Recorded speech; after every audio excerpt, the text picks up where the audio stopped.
In 1961, this little girl was found adrift at sea. Decades later, she revealed the heartbreaking truth.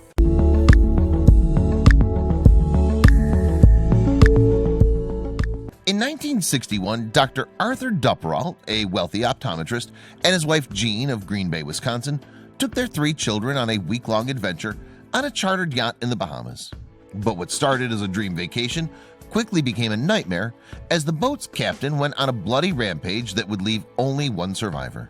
The 60-foot boat, Bluebell, was captained by Julian Harvey, a 44-year-old former Air Force pilot and war hero with terrible financial problems.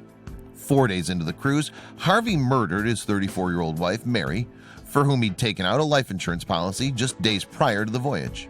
Mary put up a fight against her enraged husband, thus attracting the attention of Dr. Dupperall and his wife Jean. Harvey would have no choice but to murder them as well. In over his head, Harvey knew he couldn't leave any witnesses. He had to kill the 3 children as well: Brian, 14, Renee, 7, and Terry, 11. Terry would end up being the only survivor of Harvey's bloodthirsty murder spree. Terry Jo, who was asleep in her cabin at the time, told Fox News, "I was awakened by my brother screaming, 'Help, Daddy, help.' It was the type of scream that you know that something horrible's happening." Terry Jo continued, "Later I heard screaming and stamping and I woke up and it went away. And I went upstairs to see what it was and I saw my mother and my brother laying on the floor and there was blood all over. I went up to the captain and he shoved me down. It was a sight no child should ever have to witness." Then Harvey let out the boat's sea valves to deliberately sink it, hoping to cover up his savage crime scene.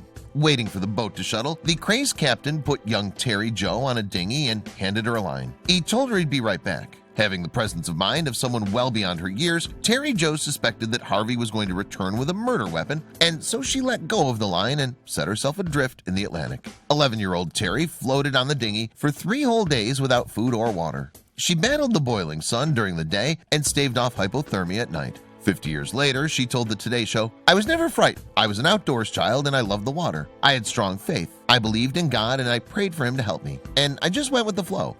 She was rescued by a Greek ocean liner halfway through her 4th day alone at sea. Terry Jo told the Today Show, "Everyone was told not to speak to me about it, so I was never able to talk about it." But in the 1980s, Terry Jo began telling her close friends about her traumatic experience at sea. Her friends encouraged her to seek therapy, which helped her process the cold-blooded death of her family. Almost 50 years after losing her family, Terry Jo has summoned the strength to share her experiences with the world. She's co-written a book called Alone, Orphaned Alone on the Ocean.